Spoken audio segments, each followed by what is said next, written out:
Hello students, welcome back to my channel sir R K Singh. आज हम पढ़ेंगे class 10th का मैथ एक्सरसाइज 7.3 का क्वेश्चन नंबर 3 और 5। इस वीडियो में दो क्वेश्चन होंगे और इसके बाद ये वीडियो कंप्लीट हो जाएगी। तो चलिए स्टार्ट करते हैं। क्वेश्चन दिया है, find the area of the triangle formed by joining the midpoint of the sides of the triangles whose vertices are 0, -1, 2, 1 and 0, 3. Find the ratio of this area to the area of the given triangle. ये coordinate दिए गए हैं। ये हमने मान लिया late ए point के diagram बना लिया है। ये पॉइंट ए है, ये बी है, ये सी है। तो ए पॉइंट के कोऑर्डिनेट ये है 0, -1, जिसमें फर्स्ट कोऑर्डिनेट को हम एक्स कहते हैं और दूसरे को वाई कहते हैं। तो ये 3 वर्टिक्स हैं इसमें, 1, 2, 3। तो पहले को हम x1 y1 कहेंगे, दूसरे को x2 y2 कहेंगे और तीसरे को x3 y3 कहेंगे। तो x1 इसमें 0 है और y -1 है। तो यहाँ लिख देंगे x1 0, x b में x2 b के पास ये है, b के कोऑर्डिनेट 2 और 1। तो लिख देंगे ये 3 है, x3 के x3 0 और y3 3। अब ये मिड पॉइंट है, इस लाइन का मिड पॉइंट ये है, इस लाइन का ये है और इस लाइन का ये है। तो इनके मिड पॉइंट को मिला करके ये एक ट्राइंगल बना है। तो इसके एरिया का रेशियो फाइंड करना है इस ट्राइंगल ABC, यानी कि ट्राइंगल ABC का एरिया फाइंड करना है और ट्राइंगल PQR का एरिया फाइंड करना है। तो ABC का एरिया तो फाइंड कर लेंगे हम, लेकिन PQR का एरिया जब तक फाइंड नहीं करेंगे जब तक कि इसके कोऑर्डिनेट ना मालूम हो जाएं। तो P के, Q के, R के कोऑर्डिनेट फाइंड करने पड़ेंगे। तो हमने लिख लिया ये P, यानी कि इसके कोऑर्डिनेट फाइंड करेंगे हम पहले। तो इसका एक फॉर्मूला होता है x1 + x2 / 2। तो लिखेंगे इस लाइन के लिए x1 ये है और x2 ये है, x1 x2। तो x और y दोनों कोऑर्डिनेट फाइंड करने हैं इस P पॉइंट के हमें। तो फॉर्मूला लगाएंगे x1 + x2 / 2। x1 ये है, इसके लिए x1 ये हो जाएगा और इसके x2 ये हो जाएगा। तो इन दोनों को लिखेंगे यहाँ। x1 0 है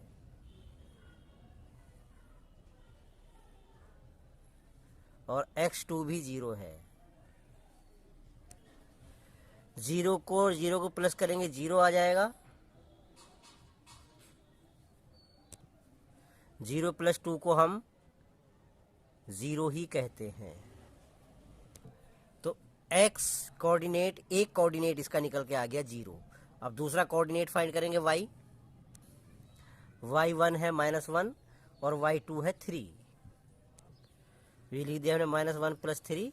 इसे कैलकुलेट करके ये आ गया, 2 से 2 कैंसिल हो जाएगा 1 टाइम, तो ये हो जाएगा 1। तो 0 और 1 ये कोऑर्डिनेट हो गए इसके 1, पहले आएगा 0 फिर 1। तो ये दोनों कोऑर्डिनेट P के हो गए। ऐसे ही Q के भी निकालने हैं। पॉइंट Q के लिए ये है Q, तो x1 ये होगा, x2 ये होगा, y1 ये होगा, y2 ये होगा। तो रख देते हैं इसके वैल्यूज। तो ये निकल के आ गया इसका 0, 1। Q के जो कोऑर्डिनेट होंगे 1 और 0।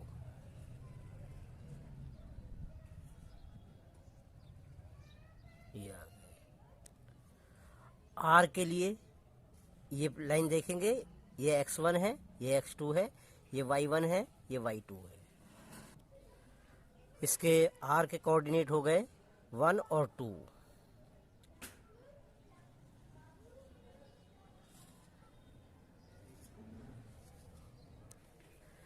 ये हमने लिख लिया है एरिया ऑफ ट्राइंगल ABC का फॉर्मूला। ये 1/2 x1 ये सब पूरा फॉर्मूला लिख लिया है। अब हमें वैल्यू पुट करनी है। ये x1 x2 x3 ये हैं, y1 y2 y3 ये हैं। ये डायग्राम है इसका। तो ये वैल्यूज़ कर देते हैं इसमें पुट। ये हमने सभी वैल्यूज़ पुट कर दी हैं इसमें। अब करेंगे इसको कैलकुलेट। यहाँ 0 है, -3 में से 1 माइनस करके -2 बचेगा। इसको कैलकुलेट करके ये आ गया। अब इसको कैलकुलेट करना है। इस 0 से किसी नंबर को मल्टीप्लाई करते हैं तो 0 ही हो जाता है उसकी वैल्यू। ये 3 और 1 4 हो जाएंगे। 4 की 2 से मल्टीप्लाई करेंगे तो 8 हो जाएगा। ये आ गया। अब लास्ट लाइन में कैलकुलेशन आ जाएगी इसकी। ये 8 आएगा यहाँ। 2 4 जा 8, तो इसका आंसर हो जाएगा 4 स्क्वायर यूनिट्स। ये इसका एरिया हो जाएगा ABC का। अब निकालते हैं PQR का एरिया। तो ये फॉर्मूला लिख लिया है हमने और PQR के लिए वैल्यूज़ पुट कर देते हैं। ये PQR ट्राइंगल है। इसमें x1 0 है, x2 1 है और x3 भी 1 है, y1 1 है, y2 0 है और y3 2 है। तो ये वैल्यूज़ पुट कर देते हैं इसमें। ये वैल्यूज़ हमने पुट कर दी हैं इसमें। अब इनको सॉल्व कर लेते हैं। इसको कैलकुलेट करके ये आ गया है। अब इसको कैलकुलेट करते हैं। इसको कैलकुलेट करके ये आ गया है। अब इसको फाइनल कैलकुलेशन कर लेते हैं इसकी। ये 1 है, ये 1 है, तो यहाँ 2 हो जाएगा। 2 1 जा 2 और 1 1 जा 1। तो ये इसका एरिया आ गया। यानी ये एरिया है ट्राइंगल PQR का और ये एरिया है फॉर ट्राइंगल ABC का। अब फाइंड करना है रेशियो। तो इसका 1:4 हो जाएगा। तो लिख देते हैं।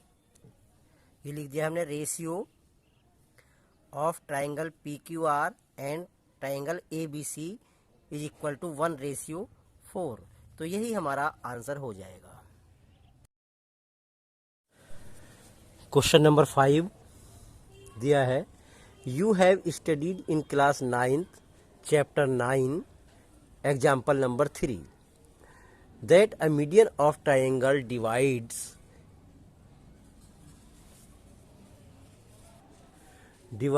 its into two triangles of equal areas. Verify this for triangle ABC whose vertex are A 4 - 6, B 3 - 2, C 5 2।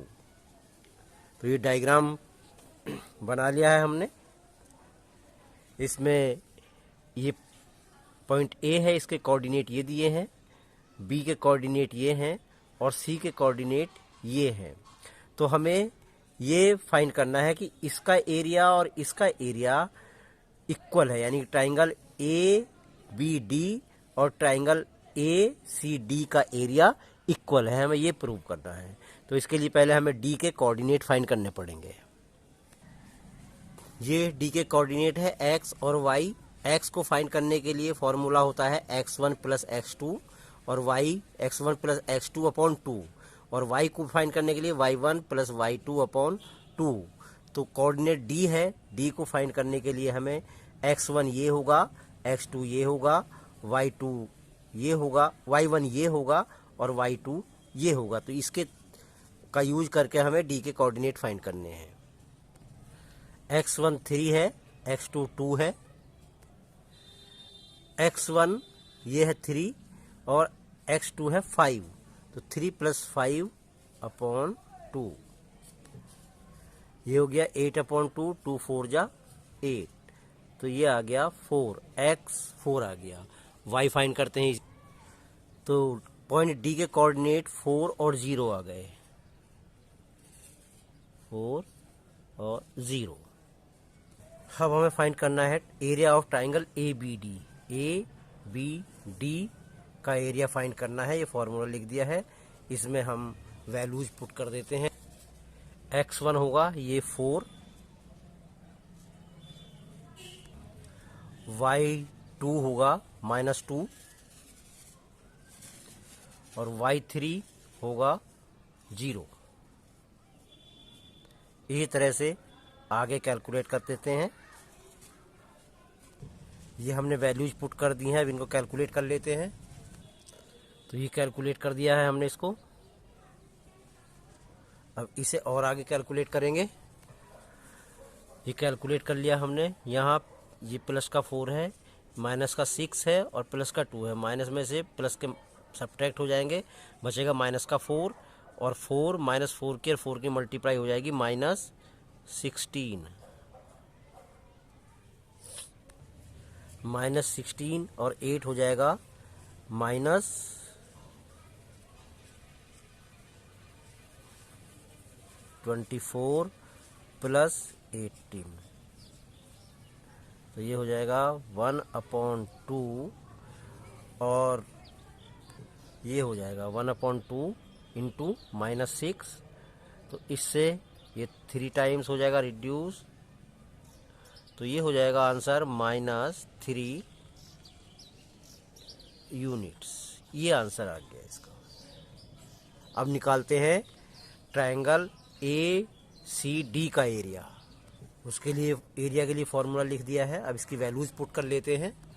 ये वैल्यूज हमने पुट कर दी हैं। अब करते हैं इनकी कैलकुलेशन। इसको कैलकुलेट करके ये आया। अब इसके बाद कैलकुलेट करते हैं इसको। ये कैलकुलेट करके हमारा ये आ गया। अब ये 38 प्लस के हैं तो 32 माइनस हो जाएंगे, ये हो जाएगा 6 और 2 3 जा 6। तो यहाँ 3 यूनिट्स आंसर आ गया। तो वो भी 3 था और यहाँ भी 3 है। इस तरह से ये आंसर तुम्हारा कंप्लीट हुआ।